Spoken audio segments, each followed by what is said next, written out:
ಬಿಡದಿಯ township ಮಾಡಲು ಹೊರಟಿರುವ ರಾಜ್ಯ ಸರ್ಕಾರದ ನಡೆಯನ್ನು ಖಂಡಿಸಿ ರಾಜ್ಯ ರೈತ ಸಂಘಟನೆಗಳ ಒಕ್ಕೂಟ ರಾಜ್ಯ ಕಬ್ಬು ಬೆಳೆಗಾರರ ಸಂಘದ ವತಿಯಿಂದ ಚಾಮರಾಜನಗರದಲ್ಲಿ ಇಂದು ಪ್ರತಿಭಟನಾ ಮೆರವಣಿಗೆ ನಡೆಸಿತು. ಈ ವೇಳೆ ಕಬ್ಬು ಬೆಳೆಗಾರರ ಸಂಘದ ಅಧ್ಯಕ್ಷ ಹಳ್ಳಿಕೆರೆ ಹುಂಡಿ ಭಾಗ್ಯರಾಜ್, ಜಿಲ್ಲಾಧ್ಯಕ್ಷ ನಾಗರಾಜ್, ಸಂಘದ ಪ್ರಮುಖರಾದ ಮಹೇಂದ್ರ, ಮಲ್ಲು, ಶ್ರೀಕಂಠಸ್ವಾಮಿ, ವೀರಭದ್ರಪ್ಪ, ನಾಗೇಂದ್ರ, ಮಲ್ಲೇಶ್ ಸೇರಿದಂತೆ ಹಲವು ರೈತರು ಉಪಸ್ಥಿತರಿದ್ದರು.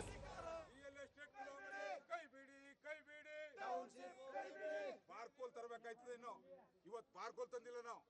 ಯಾಕೆ ಅಂತ ಹೇಳಿದ್ರೆ ರೈತರು ನ್ಯಾಯ ಕೇಳಕ್ ಬಂದಿವಿ. ನಾವಿಲ್ಲಿ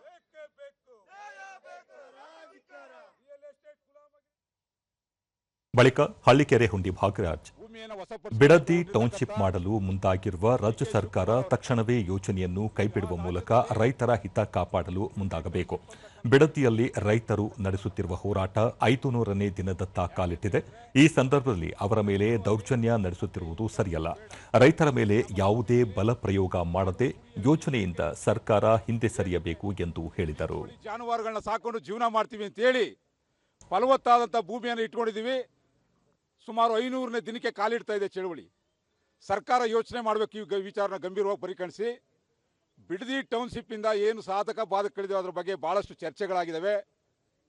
ರಾಜ್ಯದ ಎಲ್ಲ ರೈತ ಸಂಘಟನೆಗಳು ಕೂಡ ಇದಕ್ಕೆ ಸಂಪೂರ್ಣವಾಗಿ ವಿರೋಧವನ್ನು ವ್ಯಕ್ತಪಡಿಸ್ತಾ ಇದ್ದಾವೆ. ಫಲವತ್ತಾದಂಥ ಕೃಷಿ ಭೂಮಿಯನ್ನು ವಶಪಡಿಸಿಕೊಂಡು ರಿಯಲ್ ಎಸ್ಟೇಟ್ ಮಾಫಿಯಾ ಗುಲಾಮಗಿರಿಗೆ ಕೊಡ್ತಕ್ಕಂಥದ್ದನ್ನು ರಾಜ್ಯ ಸರ್ಕಾರ ತಕ್ಷಣ ಕೈ ಬಿಡಬೇಕು. ರೈತರು ಒಂದ್ಸಾರಿ ಸಿಡಿದು ಬಿದ್ದರೆ ಪ್ರಾಣ ಕೊಟ್ಟಾರು ಕೂಡ ನಮ್ಮ ಹಕ್ಕನ್ನು ಉಳಿಸಿಕೊಳ್ಳಲಿಕ್ಕೆ ನಾವು ಹೋರಾಟ ಮಾಡಬೇಕಾದ ಪರಿಸ್ಥಿತಿ ಬರ್ತದೆ.